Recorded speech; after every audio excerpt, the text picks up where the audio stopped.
All right, we live, brother. Man, who the heck is George Kulavakov? Did I say that right? They were trying to say it on the podcast I was listening to. Ivakov he's a pay-per-view guy. So he's supposed to be bringing some money to the Pac-12. He's supposed to be bringing that other element that we were missing with Larry Scott. Okay. The way the Pac-12 can get back in the money game, because apparently we've been dropping the ball, bringing in the big revenue, which ultimately means paying coaches more, which ultimately means better talent on the field. So I think that's where the angle they were going with George Kliavkoff. They could have given us an easier name to say. Is he gonna give us? Does he have all of the right proper connections to get us, on all this stuff, man? It's good to be a pay-per-view guy, but do you have the connections to get us in the dough? TV deals, streaming deals.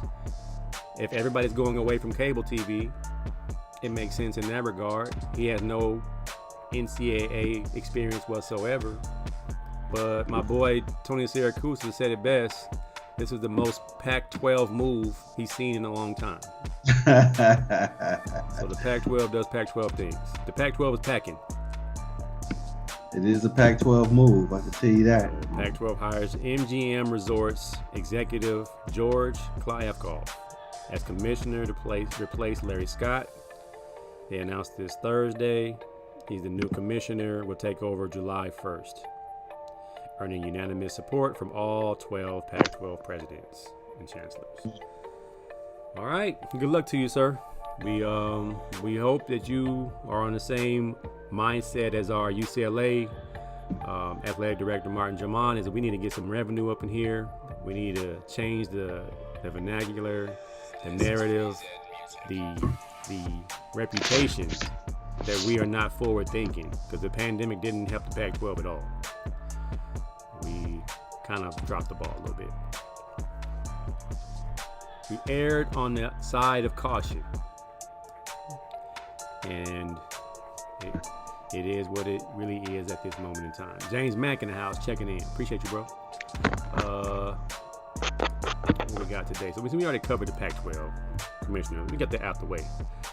What's our slate look like? Here we go. No, that's the Pac-12. We just got that done. All right, so you got WNBA started tonight.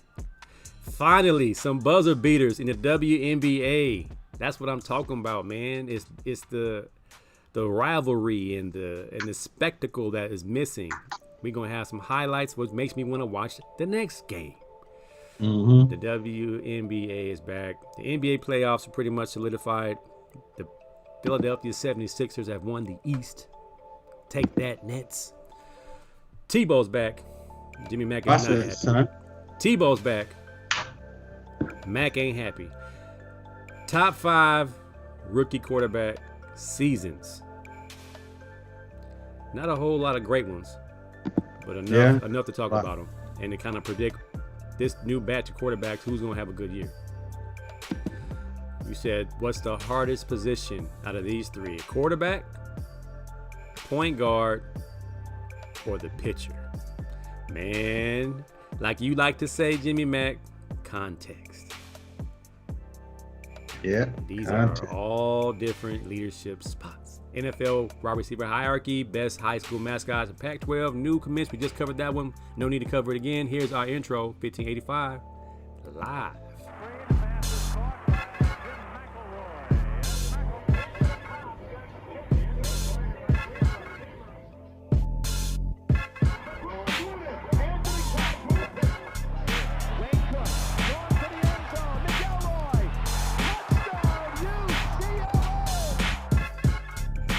Mac with the big play. That's all he does. Young Mac, watch your daddy. That's all he does. He would not have got Miss Mac without them big plays. He came through. He said, yo, sweet thing. What it is and what it looked like. I'm Mac. And you now are Miss Mac. She's like, I can't turn that down. Oh man, if that was the case. If it was that simple. If it was that simple. She said, if you that confident, I like that. I don't like no simps. I like them confident brothers. And he was like, well, I got confidence, baby. I average 25 yards a catch. Oh, man, I knew her before I was averaging 25 yards a catch. I knew her when I was averaging 40 yards a play in high school. She said facts. Tell Miss Mac to knock it off. I think facts is probably the coolest comeback to anybody that says something. There was a post that said, what's the most irritating response that you get?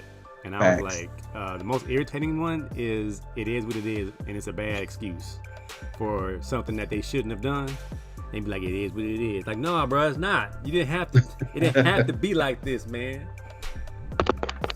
You simping, man. Do something about this. All right, man. WNBA's back. In your face, Mac. 2 Kobe disciples.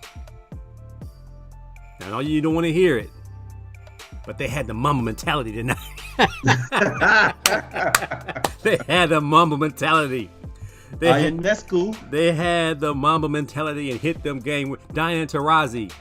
Diane Taurasi, huh? And Ionescu. How you say her name? Ionescu. Ionescu. Big time Kobe disciple. Not saying that's what they're gonna say in their press conference, but it's coming up. I promise you, it's coming up on SportsCenter tonight. They're gonna say it. The mentality. They had the mentality. They had it. What's up, Mike Staff in the house? Yeah, man. So the WNBA, man, you gonna watch? I mean, you saw some buzzer beaters. Is that gonna make us watch? I don't know, man. It's out of the pro sports, man. I very rarely watch WNBA unless recently when it was the Sparks playing, so I can see my girl Rashonda Gray play. I mean, because that's really my rooting interest. I mean, I like the women of the WNBA, but I seem like I'm more of a fan of them when they're in college than the WNBA. But if it was a Sparks game on and I had a chance last year to see Rashonda Gray play, or when she played for the Atlanta Dream, we went to Staples Center to see her play against the Sparks. So, that's my biggest interest in it. I love seeing one of my former students, living out a dream that a lot of people would love to live out. But I don't know, man. I think the WNBA, to me, it was better with the Cynthia Cooper, Cheryl Swoops, Rebecca Lobo, Lisa Leslie, when all of them were playing. I kind of enjoyed it. I think those ladies actually had a real rivalries. They wasn't two companions. When you look at the WNBA, it's kind of like the NFL and football. How they got a bunch of Alabama players. The WNBA is full of UConn players. So they kind of, what I'm saying? They're not really, going to, I guess they go hard at each other because they want to be the best, but it just don't seem like it that way. I'm glad that we're getting some South Carolina players in the mix, some Baylor players in the mix. Our girl Onyenwere today went for 18-5 in her debut for the Liberty. Right. Besides, you had two Pac-10 girls, Little Mamba, Ionescu, and Onyenwere, two Pac-12 players that actually are helping out the Liberty, start off the season right. But, she did knock down a cold-blooded shot. She went for 25, 11, and 6 tonight. So, so the girl can ball. We knew that she can ball. Right. She had that bad ankle injury last year, so that hurt her a lot. But it's good to see some of these players that I followed in college doing well, like for the Fever. I didn't know McGowan and Vivians, who were college teammates, both ball for the Fever. Mm-hmm. Both of them had games today. I'm looking at the Phoenix Mercury team. Man, they got a squad over there. I'm saying. Scott Higgins, Diana Taurasi, Brittany Griner, Brianna Turner, and Kia Nurse. Man, that's a squad. All of them have been Olympians. All of them have been at the highest level of college basketball royalty. So it was good to see that. I'm still mad that my girl Maya Moore isn't playing for the Lynx, but hey, she's happily married. And married. She got her a husband. I got me a man. Went and got me one out the pen. Got him straight out the pen. Got her. And then the Sun and the Dream. Connecticut. They love women basketball. The basketball atmosphere in Connecticut is big, and right now the Sparks and Wings are playing. So it's good. Hopefully they can catch fire. Hopefully they get better publicity and get more hardcore rivalries. I don't want to see the fights. Like, remember when when Candace Parker had the fight in Detroit with the girls and stuff like that. I don't want to see all of that, but I do want to see hard, intense basketball. I think it's going to catch on. I mean, people got to remember that the NBA wasn't what it was when it first in its first 25 years either. So it is what it is. Hey man, I don't claim to be the biggest WNBA follower, but when I see game-winning shots and I see women's names I recognize, like when I watched a little bit of the Phoenix game, and looking at the Phoenix. I mean, since the Sparks got rid of Candace Parker, my new team is Phoenix. They got Sky Diggs, first and foremost, Miss Mac. First and foremost, they got Sky Diggs. And they got 5 people in double figures, but 2 double-doubles. So it's like the numbers is being spread around. That's a good ball to me. That's a good recipe for a good squad. It's really, really early, but the fact that they had buzzer beaters, the fact that we have name individuals, Dinah Taurasi hit a game winner. Anaiscu hit a dagger, winner. So I'm excited, man. I know Mac Staff's a big WNBA proponent, and Sharon Robinson's on here saying don't hate. Don't watch as much anymore either, but they go hard sometimes. The WNBA is soft. The NBA is soft sometimes too. They ain't gotta be hard. I want to see exciting matchups. I want to see marquee matchups. What makes the NBA great? Marquee matchups. Even on nights where it's the Grizzlies versus, the Hornets. You got LaMelo versus, Ja Morant. So it's a matter of making these young ladies household names. I think that's what they need to do. Again, hire me and Mac as a marketing team, and we'll do this. But I think they did a good job this opening night. I was excited to see some highlights. I'm going to watch SportsCenter later on, see how they pump this up. Rio. Hopefully they pump it up, man, because I know a couple of years ago, coming out of college, Ionescu and that Oregon team were supposed to be one of the all-time greats, and then COVID hit. So I think that they can market with her, and then in a couple of years they bring in the girl from UConn. You can really get a good team, because you know how it is, man. You got to have the white fans in there, and the white fans got to have something to look at and support. Yeah. Even though, with the WNBA, without a doubt, our women's basketball programs and athletes in the United States are the best. They're not even close to losing games in the Olympics. They just dominate everybody. So you just got to get some better marketing, and they just got to do this right, man. I would love to see it, but I'm so women's college basketball because of the marquee matchups. UConn, Tennessee. The Pac-12 is always strong. SEC programs are strong. Maryland, when Maryland goes into the NCAA tournament, how great are they going to be, especially since they left the ACC and have to go to the Big Ten, which is not that great of a women's basketball league. So, there's always these great storylines, and they don't sell those storylines in the WNBA. And I would love to see that, like Rio just said, Grant versus Cambridge. That would be a great thing to sell. That would be great to sell, but they don't market it that way. Well, shoot, we got Cambridge on Instagram beating dudes. Bodying dudes. Dudes that think they can ball, getting back down to the cup. Now, I haven't seen Griner versus Cambridge yet. I'm imagining Griner's too thin in the rear end to keep Cambridge from getting to the cup. But again, I wasn't even impressed by Griner last year. She's nowhere near the dominant person she was in college. Because there's some girls in the WNBA that's her size and heavier. But it is a matchup I would like to see. So I agree with Rio. But again, they must market that stuff, man. So right now, a couple of years ago when the Sparks and Lynx was going at it for the finals, they really marketed that well, and they had a good viewing. Right now, the two teams that they should be really focusing on right now, Vegas and Seattle. Those are the two best teams in the WNBA. Push that to be a rivalry, because that would be a good rivalry. They're not big cities, but they're cities that seem to embrace their teams, and they got young star players. You got Stewie in Seattle, and you got God, why can't I think of her name right now? She played at South Carolina. She was the MVP last year. Market them girls, man. Them girls they're good. Those teams are good. Market them. They played in the finals last year against each other. Market them. Go at it, and then let us as the fans decide this is what we're gonna do. Right. All right, man. WNBA is back. Y'all support the ladies. Support the ladies. You get a chance. You ain't gotta watch every game. When they do market the big matchups, tune in so they get the ratings. So they won't have to come back to the table and negotiate whether or not they're going to have a league or not. They want to get the girls paid well. That only happens if we support the actual product that's on the court. All right. So, and sell their jerseys. Sell their jerseys in the stores, man. Sell their jerseys. Put their jerseys out there. Do they? People. I mean, they got them online, but are they as easy to get as an NBA jersey? I don't know. Make them reasonable. Make them reasonable. Like, start throwing them out to the fans for free. I mean, you gotta make disciples. Yep. Early on, make the kids followers from a young age, like these private schools are doing to our kids. As far as you come to a Bosco or Mater Dei game, they make you leave with a T-shirt, and your kids be like, "Wow, am I being recruited?" Yep. Yeah, subtly you are being recruited. The NBA playoffs will start very soon. I believe this is the end of the season. Yeah, this is it. Last week. The last week of play.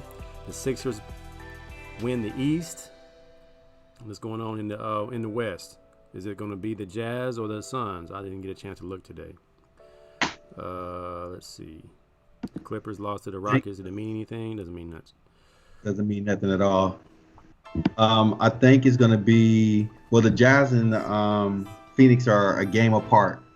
So, and they both got 2 games left. So it's going to be interesting. Whoever takes second seed, it should be pissed because you're probably going to have to face the Lakers. Well, look here, man. I got the conferences up. Let's go Western Conference first.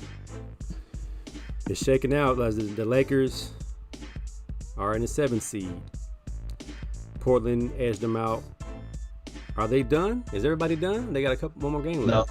No, I think they both got a couple of more games. All right. So it's still not over. Portland has 1 game left.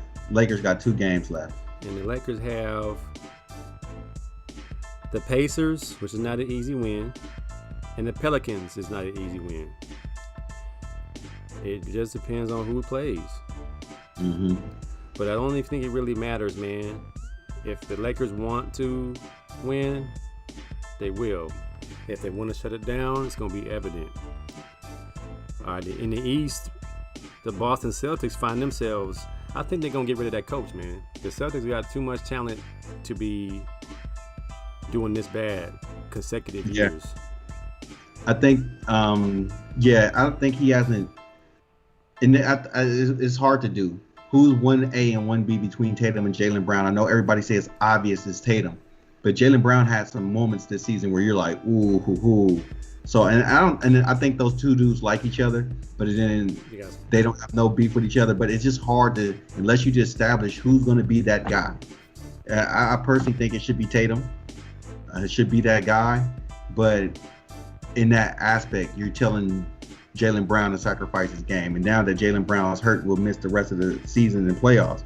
I think that Boston team may not be as scary to face in the playoffs because they are a very experienced playoff team. Right. Guys have conference finals in their back pocket, so it's going to be. I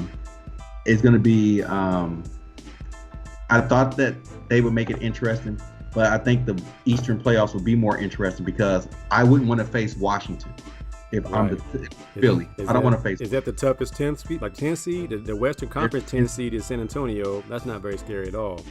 Memphis is not as scary. Golden State can be scary because Curry is hotter than fish grease right now. The Lakers are definitely scary, but someone said dream matchup Clippers-Lakers.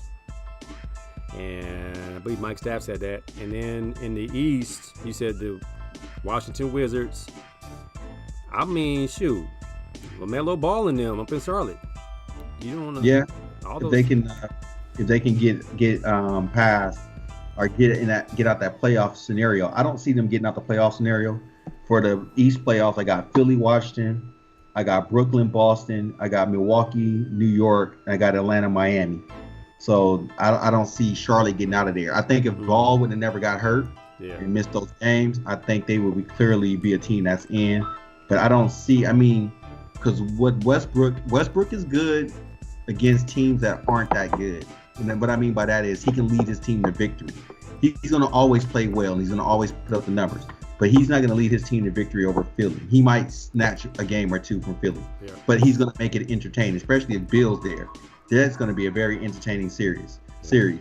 Boston, Brooklyn, without Jaylen Brown, Boston doesn't have a chance. I think that'll probably go maybe 6 at the most. Milwaukee, New York is going to be interesting because that New York team plays very well. They play hard, man, and that's going to be interesting. You know how Milwaukee folds a lot in the playoffs because you can build that wall to stop Giannis. If his teammates don't step up, then but that interesting matchup will be Atlanta-Miami. I think that's going to be a 7-game series, and it's going to be very entertaining.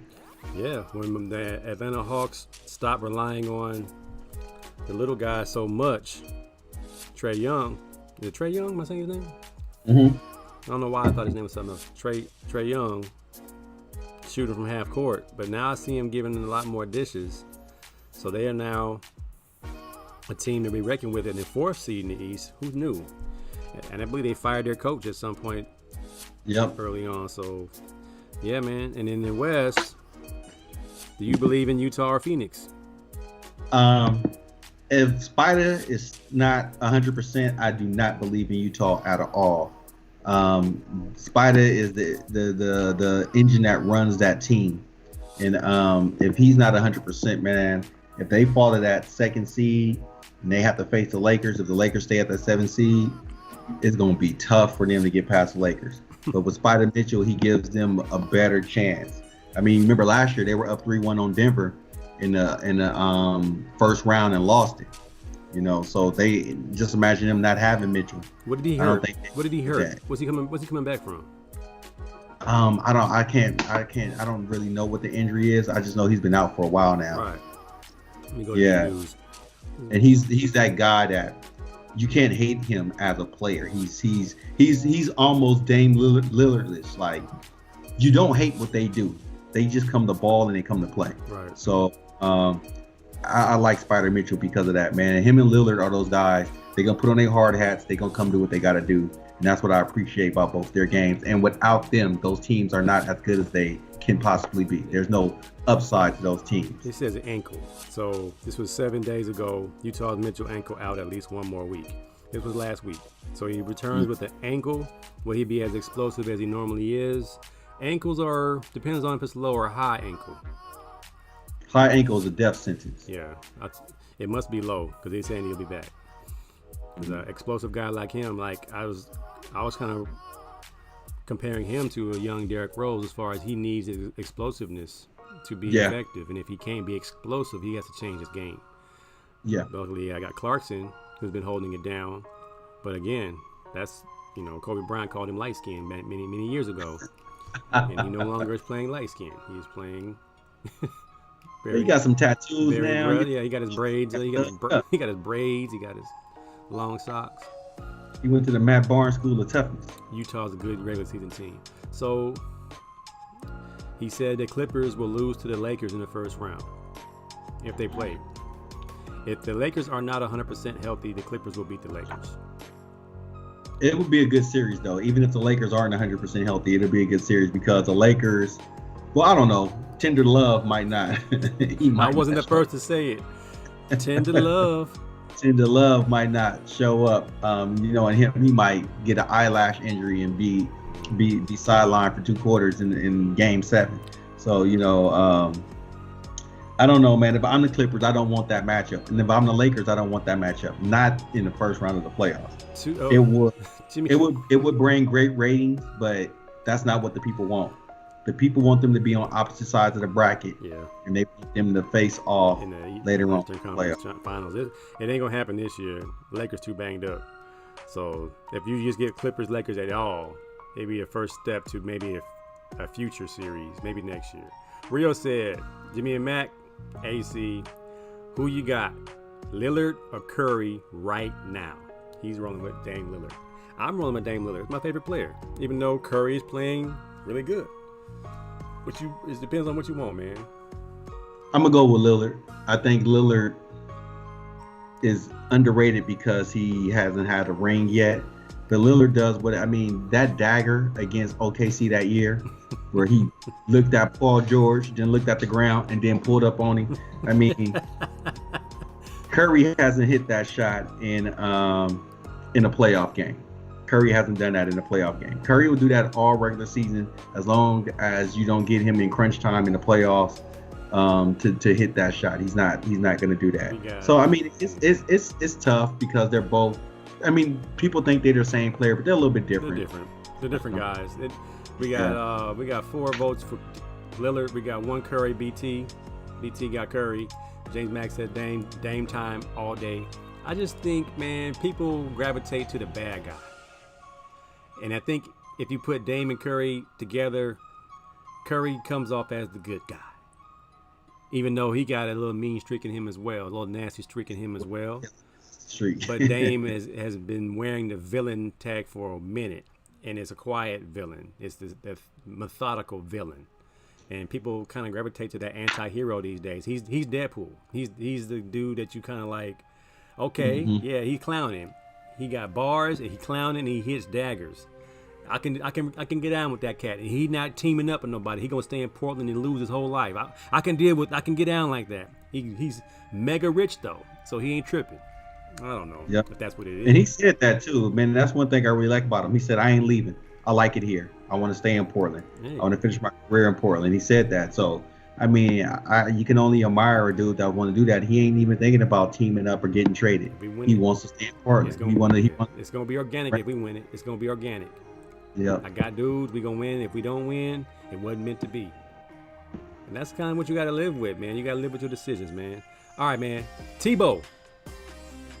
Tebow time. Tebow time is all right. So let's be realistic about this, man. What are your thoughts about Tim Tebow getting a shot to play? Is it 9 years after he last played? How many years ago did he play? Yep, 9 years. Last time he was on the team, it was 2012 with the Jets. When was the last year you played? Was the Eagles. He was the Eagles. He got cut. So when the last year you played, Jimmy Mack, was that 99? 2000? Yeah.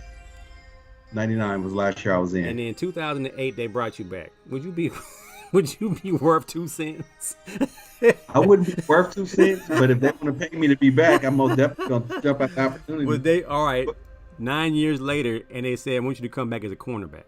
I want you to learn a new position in the NFL." I mean, this is what's about to happen. He's going to play tight end in 2 days NFL, where the tight end is one of the more versatile athletes on the field. Mm-hmm. Yep. How realistic is this whole? I mean, I don't think he makes a team. I don't think he makes a team either. I think it's just a ploy that Urban Meyer. I coached Tebow in college. You know, I like the kid. I'll give him an opportunity. I don't see Tebow. Tight ends got to block. They need to know run scheme. They need to know passing scheme. They need to know blitz pickups. They got to know all of this stuff. I'm not saying that Tebow can't pick it up, but picking it up in your mind and actually performing it on the field is 2 different things. And I think he'll be smart enough. Well, I don't know. He's been away from the sport for a while now. I don't know if he still has even the quick wits for that. Like, I know if you put me on the field, like as a coach, I see the game differently now. But if you threw me on the field, I would still have to learn and navigate my way into read. Because reading coverage, everybody on that field has to read the defense on offense.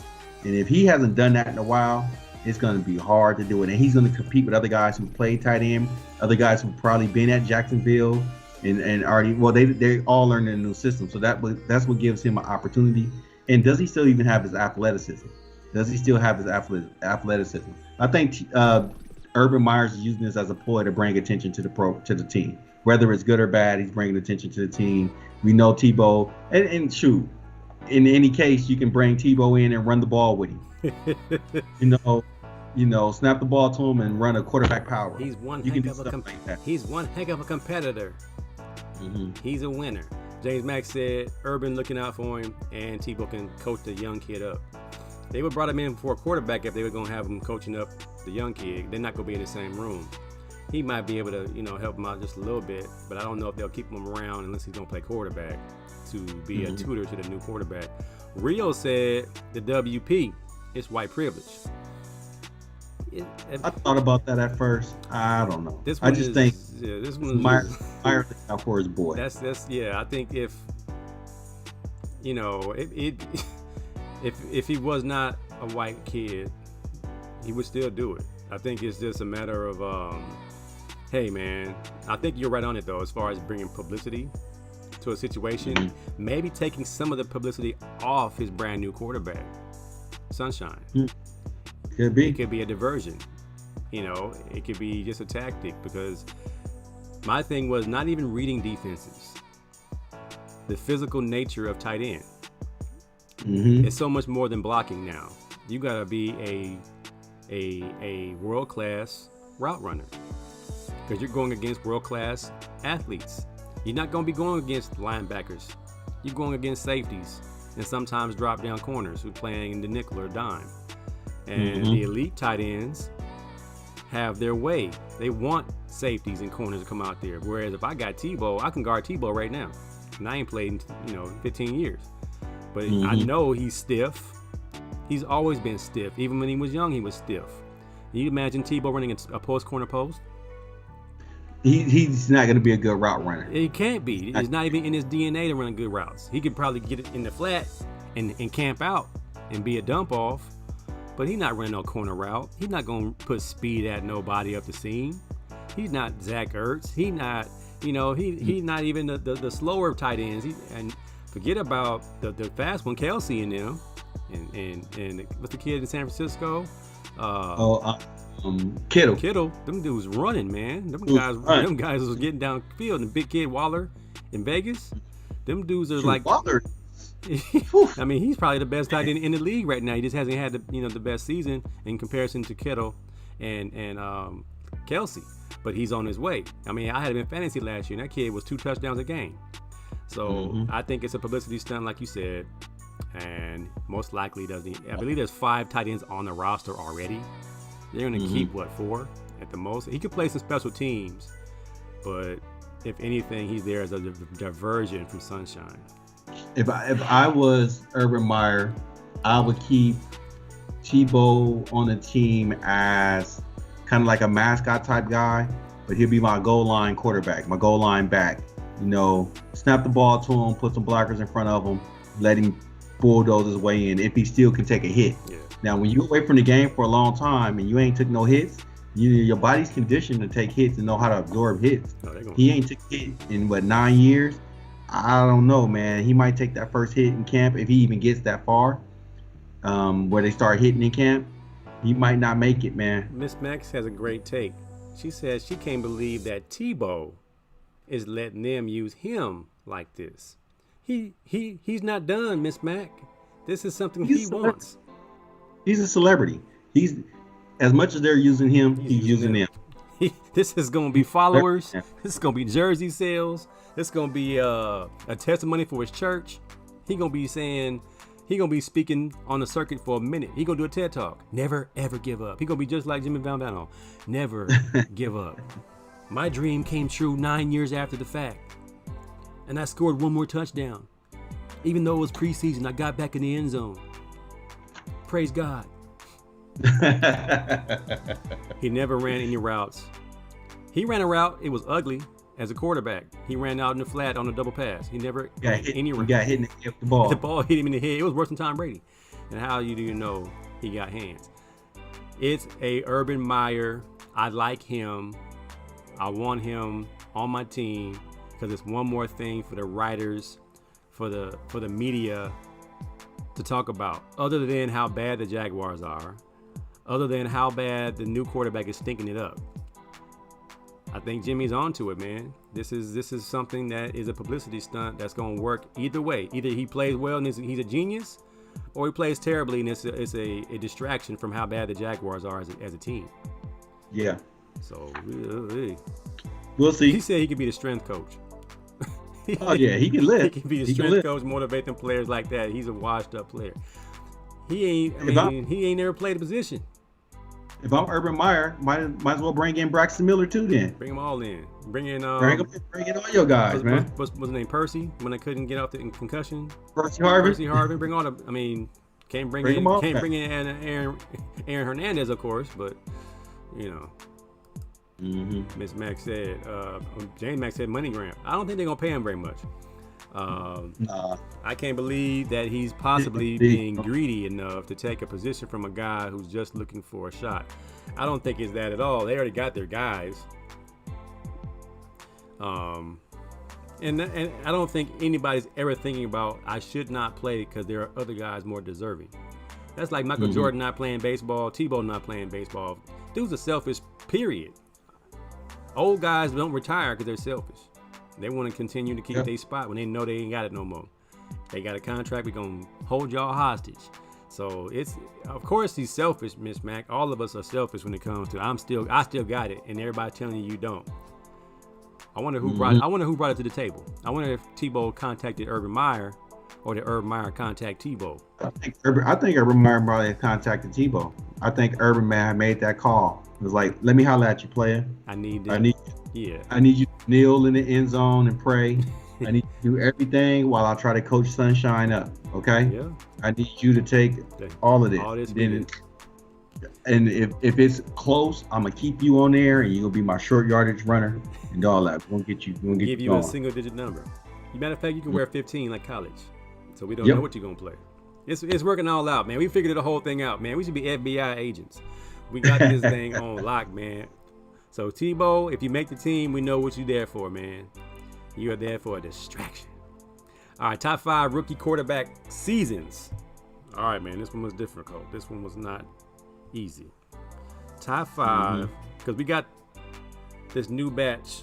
I saw something funny today. I think somebody from the Chicago Bears organization described Justin Fields, said he's good-looking quarterback. He's built. My response was like, he said he's thick and he's built. I was like, that's the way my dad used to describe his side pieces. Like, she got body and she's thick and she's well built. And I was like, that's not how you describe a quarterback. That's how you describe your side piece. Dad joke, Miss Mac, don't get mad. All right, brother. Rookies. So right now we're on the eve of Justin Herbert being the rookie of the year last year at quarterback. But in the last 20 years or so, 40 years now, since 1980, there have been several. What you got? I mean, what jumps out to me is Dan Marino. Okay. 83. Yeah, Dan Marino had a good one. I got him ranked. So I'll start off with my number 5. Number 5 is a tie. I know my son would be mad at me because I didn't throw his boy Lamar Jackson in here at all because they went 6-1 down the stretch. But Cam Newton's rookie year was absolutely awesome, man. You know, he threw for 4,000 yards, ran for 800 yards, 14 rushing touchdowns, 21 passing touchdowns. He had 35 total touchdowns in his rookie season. Man was balling, man. Carolina's just terrible. But I tied it with Deshaun Watson, who didn't play his whole rookie year. At the time, Watson had the Texans at 3-3. Man had 19 touchdown passes in 6 games and 8 interceptions, though. But, you know, he's playing for the Raggedy Texans. And he added 2 more rushing touchdowns. So he was on the Cam Newton arc that rookie year if he didn't get hurt. So I got them tied at number 5 for best rookie quarterback season. You want me to keep going? Well, I don't necessarily have mine numbered, but let's go off your list, and then I'll just throw in any honorable mentions. Okay. Number 4, I got Big Ben Roethlisberger. Even though his season wasn't like great in terms of numbers, he threw for over 2,500 yards. He had 17 touchdowns, 11 interceptions. The Steelers didn't lose a game while he was starting at quarterback, so he must have been doing something right while he was out there. Number 3, our guy Dan Marino, who we both probably think is one of the GOATs of the GOATs. If we have to do a quarterback hierarchy, Dan Marino's on that very top ring of it. He went 7-2 as a starter, 20 touchdowns, 6 interceptions, and it was a precursor to that magical year that he would have in his second year. So I got Dan Marino's rookie season 3rd. Number 2, even though this dude's years have been numbered, RG3. You know, he was offensive rookie of the year. They went 9-6, 20 touchdowns, 5 interceptions, 3,200 yards passing, 800 yards rushing. World class speed. 7 rushing touchdowns. I mean, the guy balled out, and he got this team to the playoffs. You know, as a rookie, and the rest, about to say the racist name, the team, the football team. They were in it until he got hurt. Like even in that playoff game, they were in that game, and then he got hurt, and then it just fell apart. And then the number one rookie season. And the reason why I ranked him number one, well, he's without a doubt my favorite current player right now. But because he wasn't supposed to be the starting quarterback, Russell Wilson. 26 touchdowns, 10 interceptions. They went 11-5. They got to I think they got to the NFC Championship game that year, and he threw for 3,000 yards, had 4 rushing touchdowns. He had 30 combined touchdowns, and that he became the catalyst of what the Seahawks have been since he's been there, man. A team of consistency. So I ranked his number one as far as top quarterbacks this season. I'm a little bit more recent than mine, and I know the numbers are a little bit skewed because how offense and now how the NFL sells tickets. So, I got 1A and 1B, Andrew Luck and Justin Herbert. They both threw for over 4,200 yards. I believe Luck still has the record, 4,300 yards. And Herbert, 36 touchdowns. You know what I'm saying? Mm-hmm. He was incredible. And for a bad LA Charger team, and that they couldn't beat anybody, but he was able to, take the job, so to speak, after they stabbed my man in the heart with a syringe and gave him the job. That's how you get the job. He got the Nancy Kerrigan job. He got the job. Somebody came in and snaked him. I got 2. I got RG3. I believe he got Rookie of the Year. 3,200 yards, and that world-class speed we saw DK trying to exhibit, but we heard Robert Griffin III had world-class hurdle speed. That's all we kept hearing about him coming out of Baylor. I was a big RG3 fan until, all the injuries, man. And of course I had my favorite quarterback, one of my favorite quarterbacks of all time, Dan Marino. He only played 9 games, but he was impressive. They went 72 in those games, And then, of course, Cam, and guy made my list that I probably normally wouldn't because he's a Cowboy, but Dak Prescott. 16 games, 70% completion, 3,600 yards, 23 passing touchdowns, only 4 picks, and ran for 300 yards and 6 tubs. So, he's on the clock right now, though. He got paid. So we'll see if that rookie year is going to pan out this year to some playoff wins. I got Russell and Ben and Cam. They even got Baker Mayfield on here as the top 10. 13 starts, 63%, 3,700 yards. And they didn't want to trade him for Aaron. I think Cleveland wants to keep Baker Mayfield like he's the guy. If I'm Cleveland, I'm getting Aaron by any means necessary.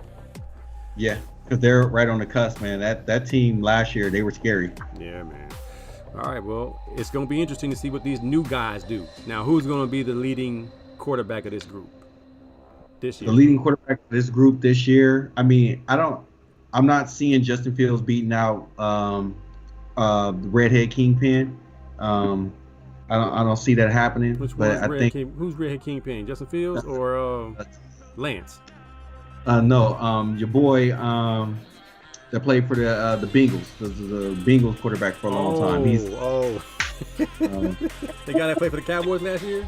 He played for the Cowboys last year. I can't think of his name right now. That's me. Andy Dalton. Andy Dalton, Red Kingpin? Yeah. Nah, man. Kingpin, man. That's Sheamus from wrestling. Sheamus. That's Sheamus, man. I don't feel beating out a guy because people forget, man. Andy Dalton in Cincy, he wasn't great, but he was solid, man. He was a really solid player. He was trash in Cowboys. He was trash in Dallas though. I think he washed. I think he washed, man. I think Andy washed. He was throwing to AJ Green. We're gonna get to that next, the receiver hierarchy. Yeah. But AJ Green at one point, man, I thought probably was. He was up there, man. He was one of the best that we had in the league at the moment. Yeah. I thought Andy Dalton was going to challenge Dak Prescott for a quick, hot second when they signed him. And then I saw him play, and I took that back. I kept him on $2. I'm not going to bet on this dude at all. Yeah. I think the quarterback that's going to have the best will be Sunshine. I think Sunshine is the starter out the gate, and I think Urban Meyer is going to game plan enough to make sure Sunshine don't embarrass himself. Hmm. Who do the Jaguars have at receiver and tight end? We know they got Tebow, but he can't play. So who are the receivers? they don't have Keenan McCardell. They don't have Jimmy Smith. Who plays receiver for the Jaguars? They ain't got Maurice Jones-Drew. I don't know who plays for the Jaguars anymore. They got DJ Shark. He's really good. Had the Snoop Dogg meme output. Who? Who? Tyler Eifert but Tyler Eifert is kind of washed now. He's past his prime. Who did they draft, man? Did they draft any receivers? That's the problem, man. You got Sunshine out there throwing to practice squad dudes. James Mack said Justin Fields making every team pay. Yeah, he ain't happy. I think Justin Fields gonna get on that field and never give it back. But then also, who he got to throw to at the Bears? I'm not confident in the Bears receivers either, man. Did they keep Robinson? Is he gone? I think Robinson's still there, but I don't think Robinson's that good. I think he's good because he plays for the Bears.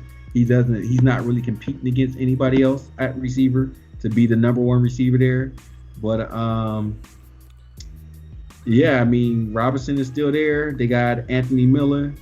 I sneaky suspicion that Trey Lance is going to be all right because he has a great tight end. Yeah. And he got Tebow. And he got... But is he going to beat out Jimmy G, though? Oh, yeah. He's going to have to wait a little bit because they're going to let Jimmy G mess it up. They're going to wait till Jimmy G just can't play no more. And that's why Sunshine might do it, man. If Mac Jones is terrible, I look for the Patriots to trade for Jimmy G in a couple years. I don't think Mac Jones is going to be very good at all. He just doesn't look the part to me, man. He just looks. I mean, I know Tom Brady was bad body coming out, but this dude right here got a keg and a bad walk. That's a recipe for disaster. He built like a Lego. He built like a Lego, man. That dude should be playing football, man. He said sunshine in his pity voice. Sunshine. He's like, it's all good, bro. When Sunshine kissed old boy, he was hot. Oh yeah, he was hot. He was he hot. was hot as fish grease. That's how you do it in California. The running game with the guy from Clemson would be dope. In Jacksonville, they're gonna get their head beat in. They're gonna be 0-16, man. They're not even gonna win a game. The thing about Jacksonville, ETN still got to beat out Robinson. Robinson was Robinson was their star player in Jacksonville last year. Yeah. So they got to beat out. That's gonna be tough, man. I mean, it was good to see him and ETN together from college do their thing, but I don't see it right now. They're gonna have to really draft well. James Mack said Julio's about to get released and sent to the Bears. Nah, man, go to Philly, Julio. Man, we appreciate you. I think go to the Bears. That's where you go to die. That's where receivers go to die. Guys, come to Philly. Yeah. Well, Julio, I don't know, man. Julio is going to go down as one of the best receivers to never do nothing. I mean, just kind of have some empty stats. He would have did something if Shanahan was not their offensive coordinator, and that's the only thing I don't believe in the 49ers ever. I think Shanahan is overrated as a coach, as a play caller. I mean, he blew 2 Super Bowls, man, where he had nice leads and with his play calling, run the ball. I mean, the Patriots were single covering Julio and playing off, throw a hitch, make them have to tackle Julio, but he was doing all type of dumb stuff, man. I don't see that. Genius. He's a whiz kid. You're taking a whiz on your Super Bowl chances. You said to go ahead and get the wide receiver hierarchy out there. All right, would you make any changes to this wide receiver hierarchy? Jerry Rice at the top. Mm-hmm. Randy Moss, T.O., Megatron, tier 2. Mm-hmm. It's on the screen if you got it. I see it. All right. Fitz, I'm not sure who Hudson is. Carter, Largent, Don Harrison. Now it's getting thick. Lance Allworth, Tim Brown, Torrey Holt, Andre Johnson, Julio Jones, Antonio Brown. I think Antonio Brown got up there kind of quick. Reggie Wayne. Put up massive numbers in Pittsburgh. Yeah. Steve Smith Sr., Isaac Bruce, Hines Ward, Michael Irvin, Art Monk, Ocho Cinco. And then final level, John Stallworth, Andre Reed. Who's Morga? Morga, Barry. I can't even see how to move his picture up. Smith, Driver, Sharp, Jimmy Smith, Lynn Swan, and Maynard. Don Maynard. There's a lot of guys left off this list. Yes, a lot of guys left off this list. I don't like this list. I don't like the pyramid because I think they're limiting people. They're limiting the space. They're limiting who should be where. And I don't believe that there's a limit. I believe if you're great, you're great. There's no comparison to that. BT said you're not giving Miss Mack enough credit as a wide receiver. Hey man, we talking about my mama, dude. She was one of the best players back in the days. In the I thought she played linebacker. She played linebacker and receiver, and she wore number 64. Oh, she went both ways. Yeah. Oh, she still hold the record for most sacks in the game. Hold record for most sacks and catches in the same game. Yeah, nobody likes this list, man. Rio said he hates this Rio, list. I agree with Rio. This is disrespectful. Sterling Sharp is way too low. All right, so how I got Jerry That Rice. ain't even Sterling Sharp. That's Shannon Sharp. Sterling Sharp didn't make the list. No, Sterling Sharp made the list. He's right there. You see the Green Bay behind him? Then why is it a picture of? It's a picture of Shannon Sharp. It's a picture of Shannon Whose Sharp. job is it? Whose job was it? Because Sterling don't look nothing like Shannon. That is Shannon Sharp. Somebody is fired. Somebody's ultimately fired because that's a straight up Shannon Sharp, not Sterling Sharp in that picture. Man. That is Shannon Sharp. Look at that. Let me see. Look at that. That is Shannon Sharp. That ain't no Sterling Sharp. Somebody is. that look like Somebody most that definitely look like fired Isaiah from Thomas. That ain't no Sterling Sharp. All right. So I mean, I'm changing this list without a doubt. Rice is at the top mainly because of longevity, and he's an all-time leader in yards in the NFL from scrimmage. I mean, 10 all-pro seasons. You know, that's just out of this world. I mean, and you can arguably say that Jerry Rice is probably the greatest football player to ever play the game. You can arguably say that. Yeah.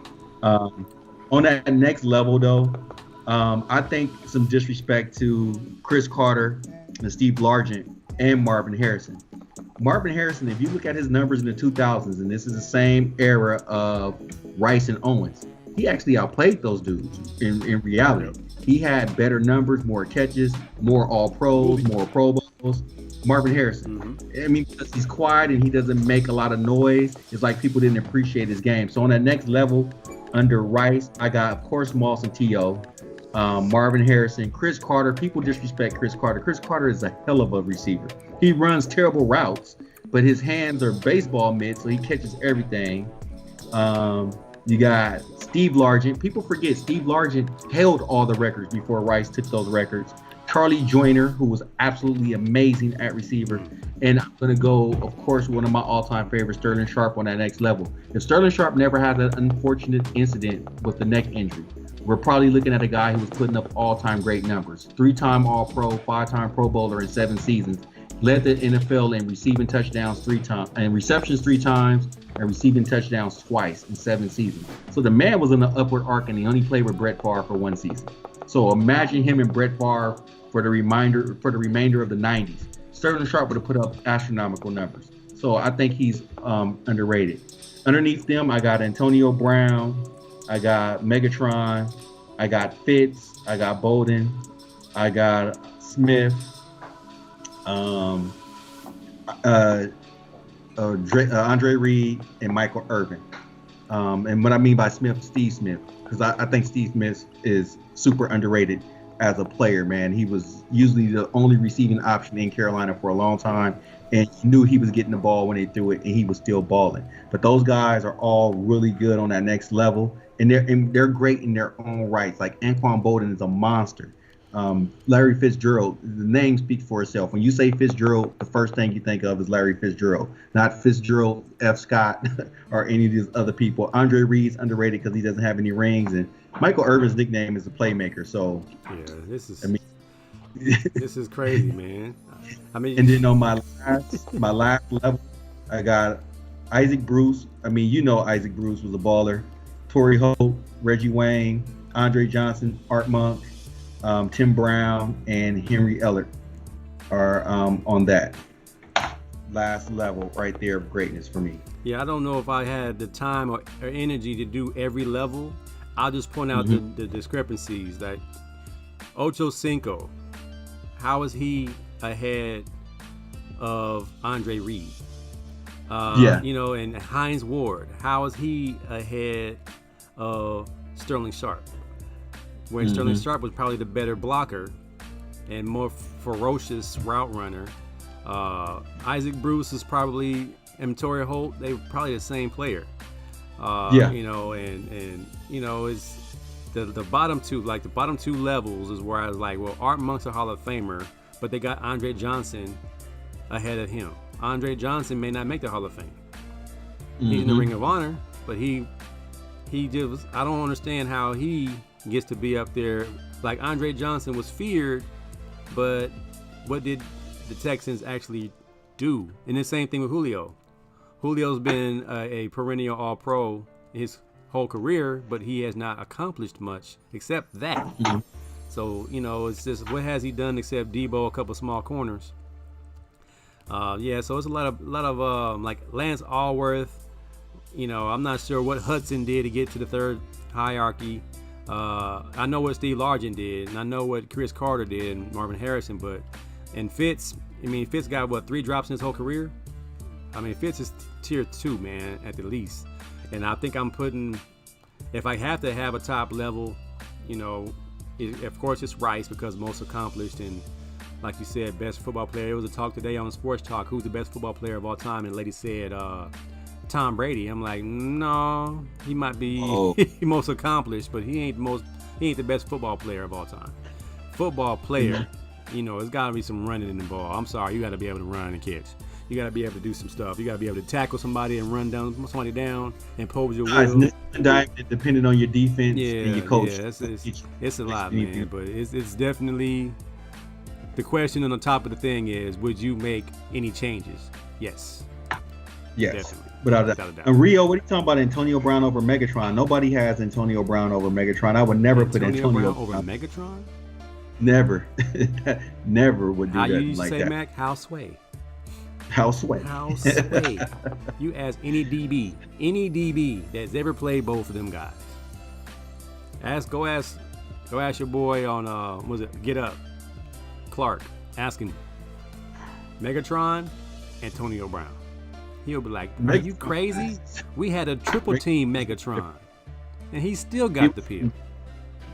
Megatron was something different, man. I mean, it's sad that the Detroit Lions have had some of the all-time great players in NFL history in that organization, and they can't do nothing with them. Barry Sanders, Megatron. You had Billy Sims when he was in his prime. It's just ridiculous, man, and they can't get right. They can't build around all-time great type of players. So we need to have a segment, one show, worst franchises in the history of sports. The Detroit Lions got to be on there. Who wasted the most talent in the history of sports? Who wasted the most talent? The Clippers, the Lions. I mean, the Bucks don't have 2 Super Bowls. They're right there. The Bucks. You talking about the Milwaukee Bucks in basketball through the 80s. All them talented guys they had. They had talent in the 80s. I mean, but to think about it, they lost to teams that were more talented than them. The 80s was a beast, man. I keep telling people, man, 80s basketball is a beast, man. I wouldn't want to have been a good enough player. Like, I was on the cusp of being a star. I wouldn't have made it through the 80s. Nobody would know who you are. Like, we don't talk about Alex English. Alex English was a straight baller. Nobody talk about him. Nobody talks about him. Yeah. It's hard, man. You imagine if Giannis wasn't in today's media where they have instant news stories from Milwaukee. I mean, you can get back-to-back MVPs from Milwaukee where nobody goes. Nobody even travels there. I'm not even sure if they have a major airport. But Giannis... Because everybody flies into Madison. Right. So, yeah, it's crazy, man. But There are some franchises that have squandered off some dudes. Now, like Detroit will make you retire. Cleveland Browns will make you retire. It's some bad ones out there. BT. Look, Cleveland Browns were good. They were so good in the 80s that they were unstoppable. They were one of the more unstoppable teams in Tecmo Bowl with Kevin Mack and Ernest Bynum. That's the measuring stick. He was good on Tecmo Bowl. They were one of the teams like I'm with the Browns. You'd be like, why? And then Mack is running through you. You'd be like, oh, I see why you picked the Browns. Bigger and blacker. I'll show what that game was so racist. They had light skin and dark skin blacks. The Washington Redskins had the blackest kids, like the blackest players. They had the blackest dudes. I was like, why are the Redskins so black? The whole Redskins black players were black. They were like, really why black. Why is it just the Redskins though? I was like, because they're Redskins, they didn't want their skin to be red. I was like, but why? All right, Bo Jackson wasn't that dark. Nope. I was like, they had Doug Williams in there looking like a blue, like a California raisin. Especially with the Dexter Manley that they had on that team. Yeah. And Wilbur Marshall and Darryl Green, like the Redskin players were just so dark. I said, who was in the production meeting and said this is going to be okay? They'll be fine with this. They got blackface in Washington. Megatron, one of the best nicknames of all sports. Megatron. I think we had that episode, best nicknames. I think Megatron made it. Is a great nickname. Great name. If I was a DB in a Cardinal, I'd be like, well, Megatron, you about to meet Optimus Prime, about to shut you. And then he would have went for like 400 yards and like 20 catches on him. Real says, does Anquan go on the list? If you make one more level for me, he makes it. I mean, as far as if they got Andre Reed at the bottom, I don't think Anquan makes my list. But Andre Reed is not a bottom guy to me. Andre Reed was like one of the top guys for Jim Kelly, who led the league for many, many years, and Andre Reed was his number one receiver. So, Anquan does deserve to be in the conversation. He was another guy that just got by with straight skill, no speed. But he was tough as nails, though, man. To me, Anquan Bolden is a better version of Hines Ward. Yeah. And I don't think he gets enough credit for that, because Hines Ward gets plenty of credit. He did the Dancing with the Stars and everything. Yep. Anquan Bolden didn't get no Dancing with the Stars. What's up with that? Miss Mac, if you don't remember that he broke his jaw. He broke his jaw and came back like the next week. That's crazy. All right, Miss Mac said Megatron is not an average man. That is a MANNNN. What does she mean by that? I know she called it a BAN, but she said there's an MAN. A man. She must like how he looks too. She might think he's handsome. We gotta watch Miss Mac. She be throwing her little jabs in there. Who's good looking and who's not. Like my wife, I can't watch a game with my wife. She be telling my daughter to come in here and help her pick who's handsome and who's good looking. Oh man, it's not even fun no more. Miss Mac, I was just telling somebody the other day, my wife yells and fuss at the TV when her team is losing, so she'll walk out. I can't watch this no more. Every game then, if she's the Ram fan. All right, man. Final topic: best high school mascots. Where's my graphic? There's some bad ones on here, man. Let me blow this up a little bit. I can't see. I'm gonna get glasses soon, Miss Mac. Ah, man. So the POCA dots? That ain't much. Oh, the Polk dots. Ain't that where Al Bundy went, right? Al Bundy went to Polk High. Yeah. He went to Polk High, and they were the dots. The Polk High dots. No, he didn't. Polk? Yeah, they were the Polk High dots. I don't remember that episode. I've seen every single episode. They're in West Virginia. Al Bundy's from Chicago. I know, but I'm just saying they were the Polk High dots. Polka dots. Williamsport Millionaires. That's terrible. The Cairo Syrup Makers. Syrup Makers. Cobden Apple Knockers. Blooming Prairie Awesome Blossoms. That's terrible. Wow. Man. Frankfurt Hot Dogs. I like that. Frankfurt Hot Dogs. The Hooperston Corn Jerkers. I don't know about that, man. All that, man. The know about that one. Earwigs. What is that? Harrison Golden Goblins. That's terrible. I've heard of them. The Hutto Hippos. The hip hoes. The hip hoes. Hoes that are hip. New Berlin pretzels. Wow. Watersmeet Township Nimrods. The Nimrods. I've heard of them. The Nimrods. We play against Nimrods. Isn't that a derogatory term? You Nimrod? Yes. Just calling somebody stupid, pretty much. You call them a Nimrod. Chinook. Sugar beaters. Sugar betters. Sugar beaters? Sugar betters. Betters? Beaters? Sugar beaters. Sugar beaters. Wow. That's terrible. Laurel Hill Hobos. Yeah, that's going to get a lot of attention. And the Pleasant Hill Billies. What the world? Billy Goats? All right, man. Billy Goats. The 3 Billy Goat graphs. You know what my 2 are, man. You got anything that you looked up? The corn. I just looked at schools that I know, and they're mostly the California schools. When I was young, I remember getting to Cal High Sports and reading about Servite when Servite had that running back Derek Brown. I went to Nebraska. Yep. Servite with the Friars. I always thought that was pretty tight. The Servite Friars. Maybe because I was a big Derek Brown fan, just reading about him and his exploits. But I always liked that. Friars is I like Padre, right? Yeah, I always liked that. I thought that was pretty cool. Of course, any school with the name Knights, Linwood Knights, the Bravo Knights, Francisco Bravo Medical Magnet Knights. I always like that nickname Knights. Just I don't know, it's just something about that name is pretty tight. The Aints, the Lock Aints, my rival high school, the Lock Aints. Even though I always like that, the Lock Saints. I always thought that was pretty cool. Then the last 2 that's really close to my heart, Inglewood Sentinels, because I played in Inglewood Pop Warner, and that was the Sentinels. That was the name of the high school, even though I never played for any Sentinels teams. But I always thought that was pretty tight, the Sentinels. And if you know what a Sentinel is, just to look out or watch for that. I thought that was pretty tight. And then, of course, I'm biased. I'm a gigantic homer when it comes to this. The Prep, George Washington Generals, always love that.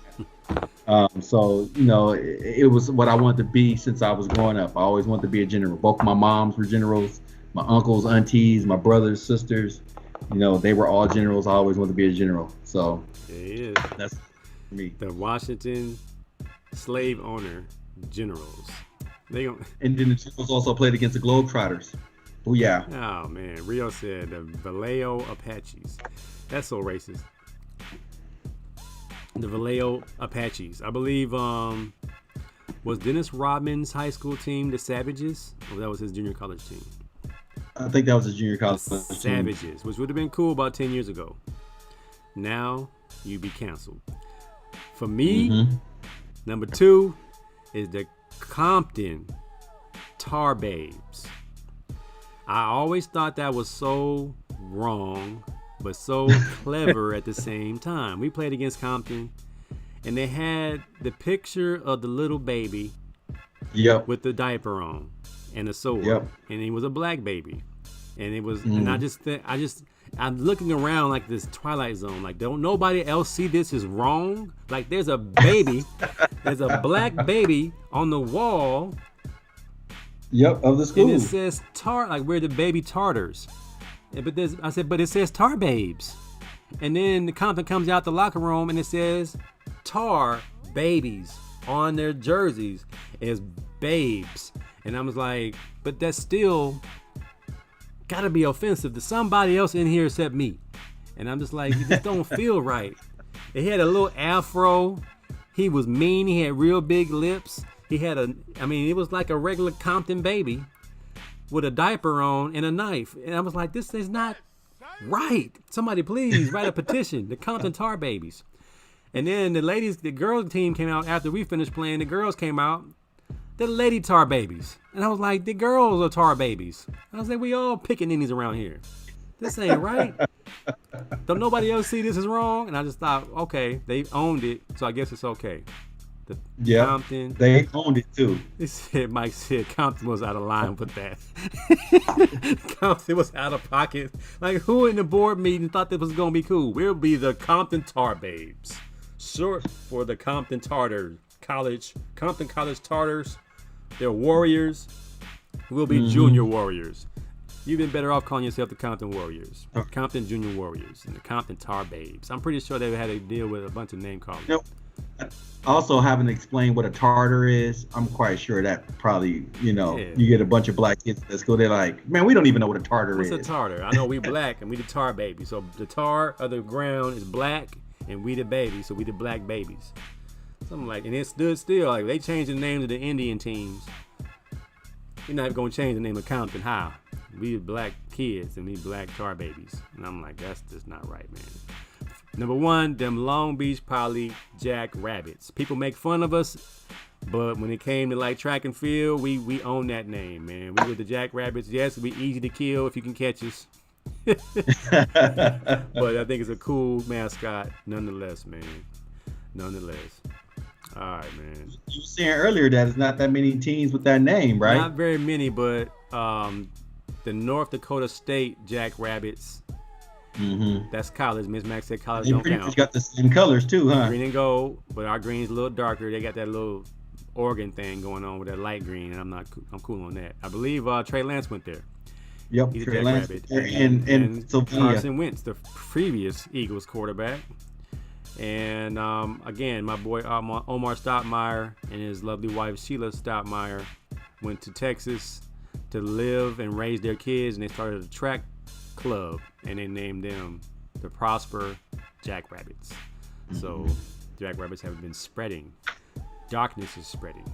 The Banning Pilots. I always like the Banning Pilots. The Pilots. I thought that was cool. Dorsey Dons, Dominguez Dons. Dorsey Dons. I always thought that was cool. Dons. The what's that one? LA Democrats. The Demos. Yeah, Jefferson, LA Jefferson Democrats. Jefferson? LA Democrats. We played against the LA Demos for 15 years. I didn't know they were the Democrats until I got to high school. I was like, we played against the Demos on Saturday. The Demos got old players, man. They playing down. Them guys playing holdbacks. The Demos be cheating. Yep. Our one loss in Pee Wee football was to the LA Demos. We lost 8-6. They had two dudes playing down, and we lost 8-6 on a safety. We cried like babies, man. That was our only loss in Pee Wee football. Daggone Demos, man. LA Romans. The Romans. That's like that LA Romans. When East Scott was the coach. When East Scott was the coach and he had all them kids. East Scott was cheating, man. I don't care what nobody say. East Scott know he was wrong. He had every kid in LA playing for him. And they had 5 different uniform combinations. I'm like, where'd you get the money? What is going on at LA High that y'all got 5 uniforms and 5-star recruits? And he dipped so quick, you knew it was dirty. I tell him to his face, East Scott, what was y'all doing in LA High, man? Oh, look at Rio. Say he's ready for the podcast. He got him a microphone. Circle Light. Podcast coming soon. Trying to come up with a name of the show. Oh, man. What's Rio's show gonna call? Let's name it. Rio's I don't know. Rio's Roundtable. Rio the Swami. Rio the Swami speaks. The Swami from Chicago. The Roman for clean. I like that picture, Rio. I like your profile pic, man. I like that. Oh yeah. I like that pic. Rio looking like Morris Day. Another mascot I like was the Hollywood Sheiks, man. The Sheiks? Maybe because I coached there. Hollywood High with the Sheiks? The Hollywood Sheiks because one of the first Hollywood movies was about a sheik, and they used that as their mascot. Let's talk. I was like, why would y'all be the Hollywood Sheiks? And they explained it was something that had to do with a movie and the lead actor and all that stuff. So they just took it. They liked the silhouette of it and stuff like that. But I coached at Hollywood for 2 years. And the Sheiks, man. I didn't know they were the Sheiks. Best track memories of all time, coaching that team to a league title. I was coaching the Lusinger Olympians. I hated that name. Lusinger the Olympians. That was the worst name of a school mascot I have ever. I said, can we find something else to call us? Like, can we get a nickname? You know how Long Beach State were the 49ers and they were the Dirtbags? Dirtbags. Now they're the Sharks. They're no longer the 49ers because of they changed it? They changed their mascot because of historically the 49ers were, I guess, a racist entity.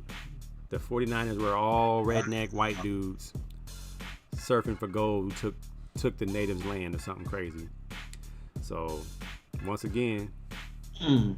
But, I mean, because I guess, you know what? If you want to put it in that context, all right, I understand. I'm not going to say that it's not racist because they did come in and they did impede on land and they did the Asian community dirty while they were digging for gold and stuff like that.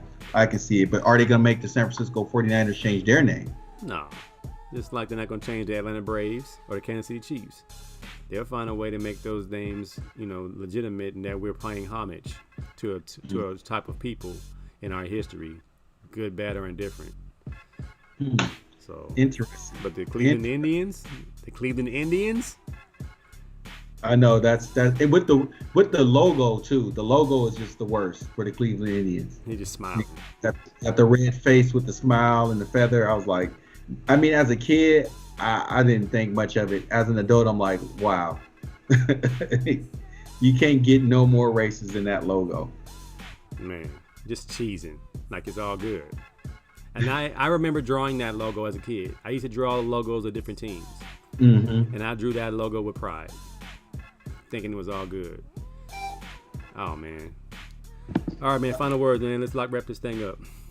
I'm going to try to get up tomorrow morning for the collective podcast. I need to get some sleep. I don't know, man. I ain't supporting the collective podcast no more, man. That man said I don't speak my mind. I'm making up stuff. And I'm like, man, I didn't wake up this early in the morning to be insulted, man. It's crazy.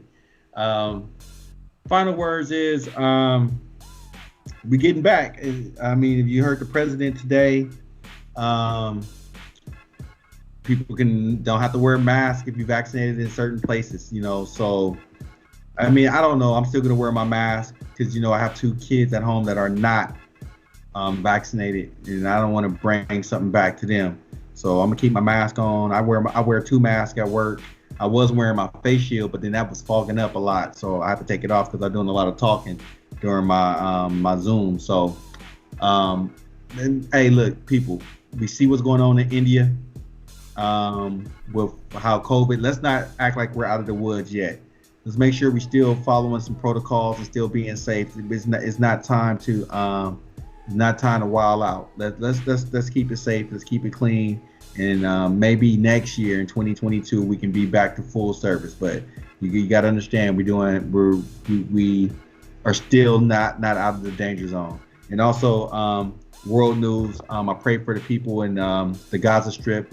Palestinians and Israelis doing what they do best, fight each other. I wish that they would stop. Their beef is really stupid when it really comes down to it. When you come to the basis of it, they're fighting over the same God and who has rights to the Holy Land and stuff like that. And God would want you to share it. God would want you to share that, and they don't know how to share it. So I pray for the people there. You have innocent children and women and stuff dying over the stupid arguments of religious leaders and political gains. So pray for those people, and that's my take. Amen, brother. I just have a little heavy heart. I want to say some special prayer to my sister-in-law, Rhonda, who I believe she had a minor heart attack, and we're going to continue to pray for her. She was in the hospital. So it was just news to me, and my wife's calling me right now. But we're going to keep lifting her up in prayer as she recovers fully, and just continue to take your health seriously, y'all, because she's not obese or anything like that, so it's sudden, so it happened to any of us. I just got back in the pool this week, so I'm just trying to get back to my health. My son and I found us a new chiropractor. My back feels great. My son got his x-ray today, so tomorrow he gets his adjustment. He feels like he'll have a good game on Tuesday versus the rivals Long Beach probably. So, our health, man. Have your health on your mind when it comes to eating and taking care of yourself. As we open things back up and get back to normal, you gotta take care of yourselves, man. One last shout out. My wife reminded me. I want to give a shout out to my godson and nephew, Maximilian Rain Thomas. Showed his butt off at Arcadia. He's a state leader at the 100 meters. Ran a great 100-meter race. I'm just so proud of this young man. So shout out to him and my family, and hopefully a lot of other people's family are throwing love and praise to this young man. Hopefully that he can live out his dreams. Oh, and he's a great soccer player on that level as well. So shout out to Maximilian Rain Thomas.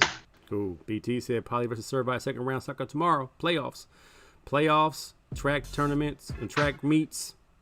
Basketball, CIF, I believe they got playoffs coming up too, man. So everything's opening up. Do a playoffs for CIF? They're going to have playoffs, Yep. All right. Yep. Right on. Everything's opening up. So y'all might not like Biden, but things are opening back up. If y'all had elected 45, we would be locked up and mad. So that's that. All right, y'all, man. Next week. I'll let y'all brothers. Peace out. Be good. Kiss your wife, man. Pop her in the butt. Hey. I'll let y'all, man. Peace out. Later.